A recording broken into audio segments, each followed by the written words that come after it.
Sziasztok!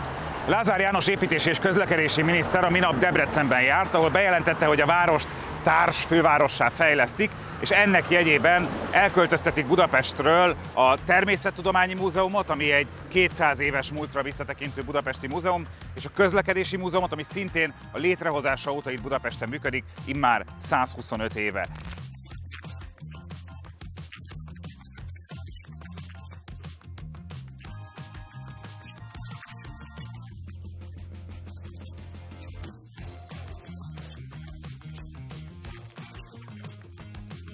Én azt gondolom, hogy mind a kettő egy rossz döntés, természetesen azzal semmi baj nincsen, hogyha a kormány fejleszteni szeretné a vidéki nagyvárosok kulturális kínálatát, és akár Debrecenben, akár más nagyvárosokban létrehoz új kiállításokat, új kiállítóhelyeket, akár a nagy országos múzeumoknak valamilyen helyi leányintézményét. De itt most nem erről van szó, hanem azokat a központi múzeumokat, amelyek főkiállítóhelyként több mint egy évszázada Budapesten működnek, ezeket csak egy Budapest ellenes politika, bosszúpolitika jegyében költöztetné el Lázár János Debrecenbe. Ráadásul meglehetősen értelmetlen helyszínre.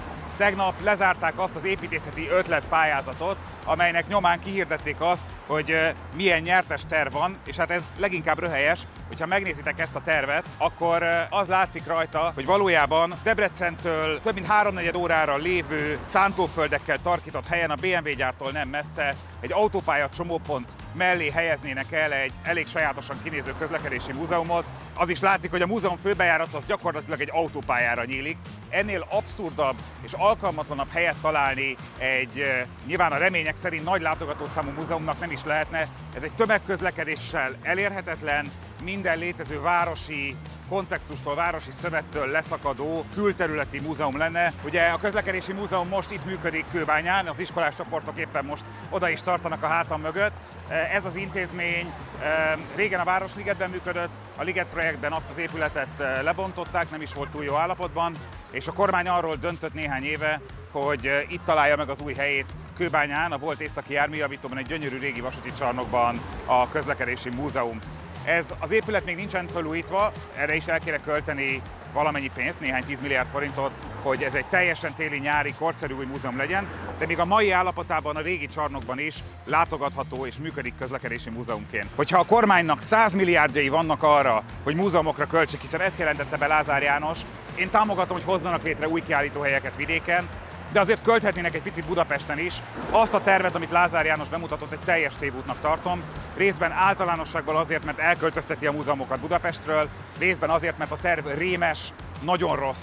Nem lehet egy autópálya mellé egy szántóföldre helyezni egy fontos országos múzeumot. Ezt bárki megmondhatja, aki akár múzeumszakmai, akár városépítészeti szakemberként ránéz ezekre a tervekre. Éppen ezért azt kezdeményezem a fővárosi közgyűlés következő október végi ülésén, hogy lehetőleg minél szélesebb körben, félretéve a politikai vitákat, a közgyűlés frakcióival közösen álljunk ki azért, hogy a kormány ne költöztesse el Budapestről se a Természettudományi, se a Közlekedési Múzeumot. Azt gondolom, hogy ha ebben minél szélesebb összefogást tudunk létrehozni, annak van és lesz jelentősége.